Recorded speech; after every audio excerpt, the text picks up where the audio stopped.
Hello friends, स्वागत है तमारू Gujarati recipe kitchen ની અંદર। આજે હું તમારી સાથે શેર કરીશ લસણ મરચાની ચટણી બનાવવાની રેસિપી। તો લસણ મરચાની ચટણી બનાવતા પહેલા જો તમે ચેનલ પર પહેલી વાર આવ્યા હોય તો ચેનલને સબસ્ક્રાઇબ કરી રાખજો આ જ રીતની નવી રેસિપી મેળવવા માટે। તો લસણ મરચાની ચટણી બનાવવા માટે તમે અહીંયા જોઈ શકો છો, મેં અહીંયા લસણ લીધું છે। તો લસણ થોડું એક વાટકીથી થોડું અહીંયા ઓછું રાખ્યું છે મેં। અને અહીંયા મરચાની અંદર તમે જોઈ શકો છો 5 થી 6 સૂકા કાશ્મીરી લાલ મરચા લીધા છે, જેને મેં અહીંયા 1 કલાક પહેલા જ ગરમ પાણીમાં પલાળીને રાખેલા હતા। એટલે તમે પણ જ્યારે લસણ મરચાની ચટણી બનાવો ત્યારે તમારે સૂકા મરચાને 1 કલાક માટે ગરમ પાણીની અંદર પલાળીને રાખવાના છે। જો તમે અહીંયા લસણ મરચાની ચટણી વધારે તીખી ખાવા માંગતા હોય તો તમે અહીંયા સૂકા તીખા મરચાં પણ અહીંયા એડ કરી શકો છો। તો સૌથી પહેલા ચટણી બનાવવા માટે આપણે અહીંયા એક મિક્સર જાર લીધું છે, તેની અંદર લસણ લઈ લઈશું, ગરમ પાણીમાં પલાળેલા મરચાં લઈ લઈશું,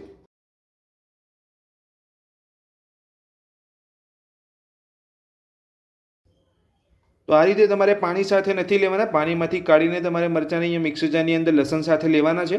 લસણ મરચાં ઉમેર્યા પછી 1 નાની ચમચી જીરું ઉમેરીશું। જીરું ઉમેર્યા પછી હવે મિક્સર જારનું ઢાંકણ બંધ કરીને બધું સરસ પીસી લઈશું। તો લસણ મરચાંને આપણે અહીંયા પીસી લીધા છે, તો હવે આપણે ચેક કરી લઈશું। તો તમે જોઈ શકો છો એકદમ સરસ આપણે અહીંયા પેસ્ટ બનીને તૈયાર છે। તો આ જ રીતની પેસ્ટ તમારે અહીંયા બનાવવાની છે। જો અહીંયા તમારું આ રીતે પીસાતું ના હોય તો તમે 1 થી 2 ચમચી જેટલું પાણી ઉમેરી શકો છો। 1 થી 2 ચમચી જેટલું પાણી ઉમેરીને તમારે અહીંયા પેસ્ટ આ રીતની બનાવી લેવાની છે। તો હવે ચટણી બનાવવા માટે આપણે અહીંયા ગેસ ઉપર એક પેન મૂક્યું છે, પેનની અંદર અડધી વાટકી જેટલું તેલ ઉમેરીશું। ચટણીમાં તેલ આગળ પડતું હોય છે એટલે તેલનું પ્રમાણ તમારે વધારે રાખવાનું છે। તો હવે આપણે તેલને ગરમ થવા દઈશું। તેલ આપણું અહીંયા ગરમ થઈ ગયું છે, તો હવે આપણે લસણ મરચાની પેસ્ટને લઈ લઈશું।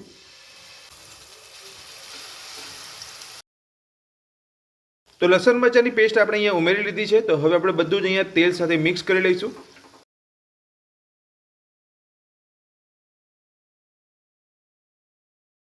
તો લસણ મરચાની પેસ્ટ ઉમેરીને આપણે અહીંયા બધું સરસ મિક્સ કરી લીધું છે। તો હવે આપણે તેની અંદર સ્વાદ પ્રમાણે મીઠું ઉમેરીશું।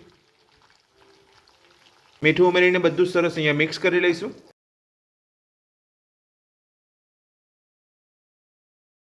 તો હવે અહીંયા તેલ છૂટું પડે ત્યાં સુધી આપણે ચટણીને કૂક કરીશું। તો ચટણીને કૂક કરતી વખતે તમારે ગેસની ફ્લેમ મીડિયમ ટુ લો રાખવાની છે અને આ રીતે તમારે હલાવતું જવાનું છે। તેલ છૂટું પડે ત્યાં સુધી આપણે ચટણીને અહીંયા કૂક કરવાની છે। તો આ લસણ મરચાંની ચટણી તમે રોટલી, રોટલા, થેપલા અને પરોઠા સાથે પણ ખાઈ શકો છો। તો તમે જોઈ શકો છો અહીંયા ચટણીની અંદર તેલ છૂટું પડી રહ્યું છે અને ચટણી પણ આપણી અહીંયા કૂક થઈ જવા આવી છે। તો હવે આપણે ચટણીની અંદર 1 ચમચી દહીં ઉમેરીશું। દહીં ઉમેરીને બધું સરસ મિક્સ કરી લઈશું। તો આ રીતે જ્યારે પણ અહીંયા ચટણી કૂક થઈ જવા આવે ત્યારે તમારે દહીં ઉમેરવાનું છે। તો આ રીતે તમે અહીંયા દહીં ઉમેરીને ચટણી બનાવશો તો એકદમ ટેસ્ટી ચટણી બનશે તમારી, અને રોટલા સાથે ખાવાની તો ખૂબ મજા આવી જશે। તો દહીં ઉમેરીને આપણે બધું જ અહીંયા સરસ મિક્સ કરી લીધું છે। તો હવે આપણે બધા જ ટેસ્ટને બેલેન્સ કરવા માટે 1 ચમચી ખાંડ ઉમેરીશું। ખાંડ ઉમેરીને મિક્સ કરી લઈશું।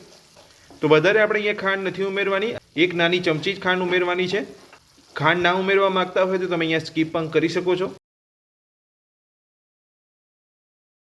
તો જોઈ શકો છો તમે અહીંયા બધું જ પાણી આપણું બળી ગયું છે અને તેલ પણ અહીંયા સરસ છૂટું પડી ગયું છે। તો આપણી લસણ મરચાંની ચટણી બનીને તૈયાર છે। તો હવે આપણે ગેસની ફ્લેમ બંધ કરીને લસણ મરચાંની ચટણીને સર્વ કરી લઈશું। જોતા જ ખાવાનું મન થઈ જાય તેવી ચટણી આપણી બનીને તૈયાર છે। તો રોટલા સાથે આ ચટણી ખાવાની ખૂબ મજા આવી જશે તમને।